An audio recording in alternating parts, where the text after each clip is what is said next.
9월 10일 금요일 스바냐서 2장 4절로 15절 사라진 도시 남은 교훈입니다. 주변의 열방들 서쪽의 블레셋, 동쪽의 모압과 암몬, 남쪽의 구스, 북쪽의 아수르까지 하나님께서 심판하시겠다 하십니다. 유다만이 아니라 모든 열방이 동일한 하나님의 말씀 아래 있고 하나님의 주권 아래 있다라는 것을 밝히시는 것이죠. 먼저 서쪽 블레셋에 대해 심판하시겠다 하십니다. 4절로 7절을 읽겠습니다. 가사는 버림을 당하며 아스글론은 폐허가 되며 아스돗은 대낮에 쫓겨나며 에글론은 뽑히리라. 해변 주민 글렛 족속에게 화했을진저 블레셋 사람의 땅 가나아나 여호와의 말씀이 너희를 치나니 내가 너를 멸하여 주민이 없게 하리라. 해변은 풀밭이 되어 목자의 운막과 양떼의 우리가 거기에 있을 것이며 그 지경은 유다족 속의 남은 자들에게 돌아갈지라. 그들이 거기에서 양떼를 먹이고 저녁에는 아스글론 집들의 누리니 이는 그들의 하나님 여호와가 그들을 보살피사 그들이 사로잡힘을 돌이킬 것임이라. 블레셋의 도시들이 버림당하고 폐허가 되며 쫓겨나며 뽑힐 것이다 예언하시죠. 특별히 아스돗은 대낮에 쫓겨나겠다 말씀하시죠. 여기서 대낮은 당시 동방 사람들의 낮잠 시간이라고 봅니다. 그렇게 무방비로 낮잠 상태에 있을 때 갑자기 예상하지 못한 시간에 하나님의 심판이 임할 것이다 라고 하시는 것이죠. 5절에 블레셋 사람의 땅 가나아나 여호와의 말씀이 너를 칠 것이다 라고 하시죠. 가나안을 의인화해서 표현하십니다. 가나안은 성경에서 때로 상인을 의미하는 보통 명사로 사용되고 있습니다. 호세아서 12장 7절에 가나안은 거짓된 저울을 잡고 속이기를 좋아하는도다 이렇게 기록하고 있죠. 저울을 잡고 속이는 그 불의하고 교활한 장사꾼으로 가나안이 비유되고 있는 것이죠. 그들은 그렇게 남들을 속여서 돈을 모아서 아주 부자가 됐고 극단적인 이기심과 교만함으로 살아가고 있게 된 것입니다. 그들을 일컫는 말이 가나안이 된 것이죠.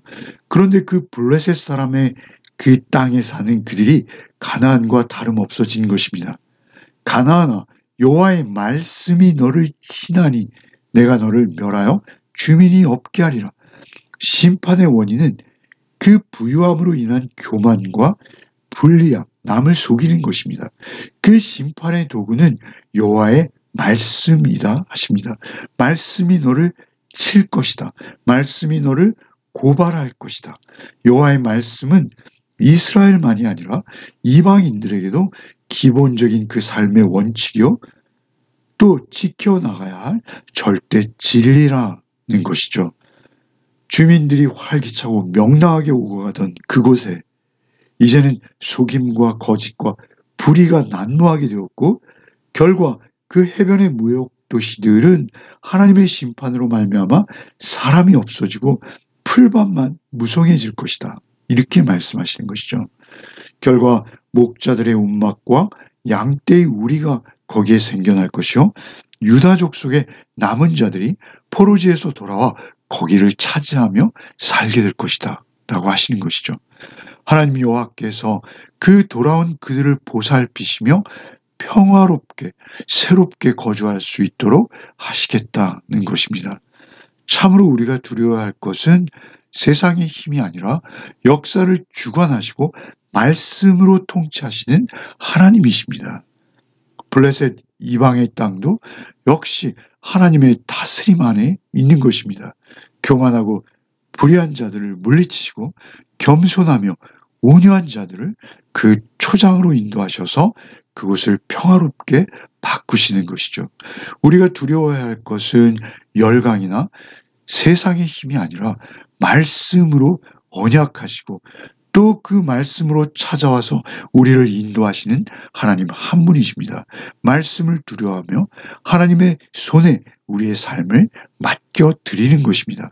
오직 그 심판 가운데서도 구원을 계획하시고 언제든지 돌이키기만을 바라시는 그 하나님 안에서 주님과 말씀으로 동행하는 하루가 되시기를 바랍니다. 8절로 11절을 읽겠습니다. 내가 모압의 비방과 암몬 자손이 조롱하는 말을 들었나니 그들이 내 백성을 비방하고 자기들의 경기에 대하여 교만하였느니라. 그러므로 만군의 여호와 이스라엘의 하나님이 말하노라. 내가 나의 삶을 두고 맹세하노니 장차 모압은 소돔 같으며 암몬 자손은 고모라 같을 것이라.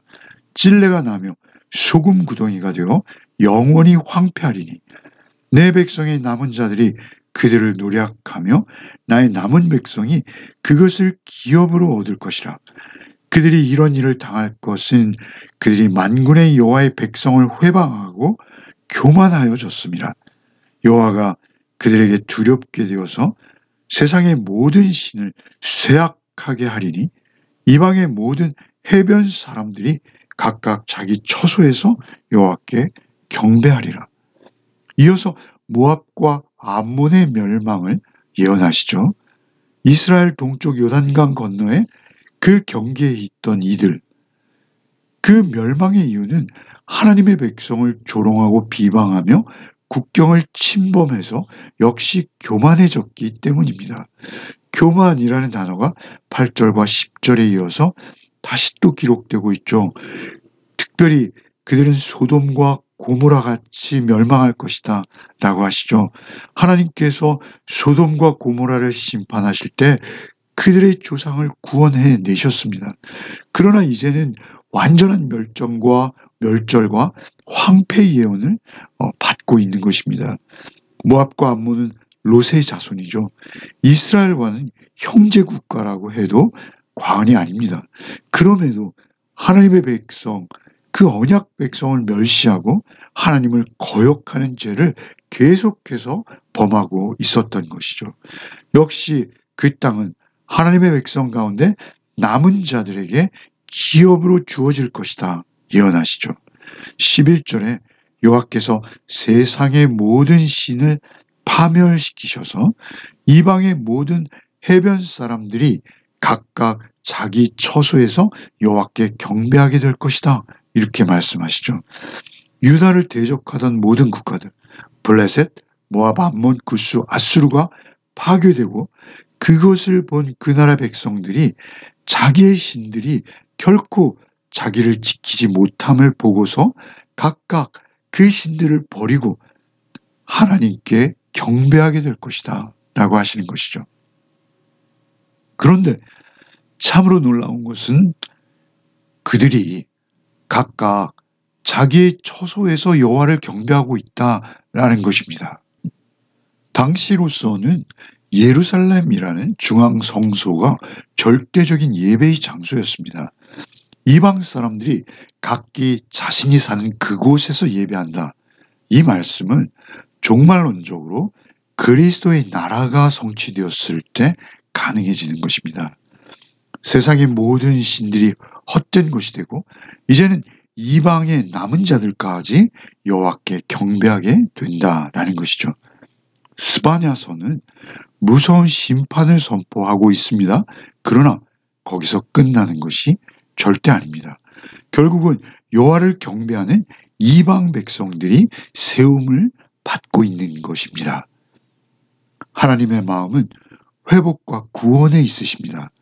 공의를 따라서 죄를 심판하지 않을 수 없으시나 결국 그 목적은 열방 가운데서도 찬양과 경배를 받으시기 원하십니다.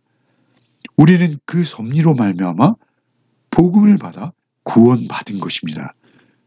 결과 우리도 하나님 앞에 예배하게 된 것이죠. 오늘도 예배자의 모습으로 어디에 있든지 하루를 살아내는 복이 우리 모두에게 있기를 바랍니다. 12절부터 마지막 15절까지를 읽겠습니다. 구스 사람들아 너희도 내 칼에 죽임을 당하리라. 여호와가 북쪽을 향하여 손을 펴서 아수르를 멸하며 니느웨를 황폐하게 하여 사막같이 메마르게 하리니 각종 짐승이 그 가운데 때로 누울 것이며 당어와 고슴도치가 그 기둥 꼭대기에 깃들이고 그것들이 창에서 울 것이며 문턱이 적막하리니 백향목으로 지은 것이 벗겨졌음이라. 이는 기쁜 성이라 염려 없이 거주하며 마음속에 이르기를 오직 나만 있고 나 외에는 다른 이가 없다 하더니 어찌 이와 같이 황폐하여 들짐승이 엎드릴 곳이 되었는고. 지나가는 자마다 비웃으며 손을 흔들리로다. 12절은 유다의 남쪽에 있는 구스에 대한 심판입니다. 최남단 구스도 심판을 벗어나지 못한다 하시는 것이죠. 그리고 이어서 13절부터는 이번에는 유다의 최북단, 역사적으로 가장 강했던 아수르와 그 수도 니느웨의 심판을 예언하십니다. 당시 니느웨의 관계시설은 절대로 물이 마르지 않을 정도로 완벽했다고 하죠. 그러나 하나님께서 손을 펴서 아수르의 수도 니느웨를 마치 사막처럼 황량하게 만드시겠다 하십니다. 결과 각종 짐승과 당아, 곧 올빼미와 고슴도치가 그 막강했던 도시를 차지하게 된다 하시죠. 역시 교만으로 사치했던 그들, 백향목으로 지은 건축물이 그 사가버릴 것이다 이렇게 말씀하십니다. 그들이 얼마나 교만했는지는 15절의 절정입니다. 이는 기쁜 성이라 염려 없이 거주하며 마음속에 이르기를 오직 나만 있고 나 외에는 다른 이가 없다 이렇게 말하고 있었다는 것이죠. 오직 나만 있고 나 외에 다른 이가 없다는 것입니다. 얼마나 교만한 마음인지요. 이러한 마음의 고백은 정확히 하나님을 거스르는 상태입니다. 우리가 잘 알고 있듯 성경 전체를 통해서 나는 여호와라 나 외에는 다른 이가 없다 이 말씀이 얼마나 강조되었는지요. 신구약을 막론하고 이 말씀은 계속 반복되고 있습니다. 그들의 교만은 하나님의 자리를 차지할 정도의 교만인 것이죠. 오히려 지나가는 자마다 손을 흔들며 도리어 조롱하는 황폐한 도시, 목마른 도시, 메마른 도시가 되었다라는 것이죠. 교만의 끝은 패망이다. 성경은 일관되게 우리에게 교훈하십니다.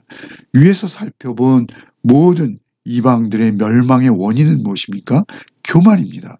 인간의 교만은 그 시대뿐 아니라 사실 현대를 사는 우리에게도 항상 우리를 넘어지게 하며 하나님으로부터 우리를 분리시키는 역할을 하고 있는 가장 강한 강적입니다.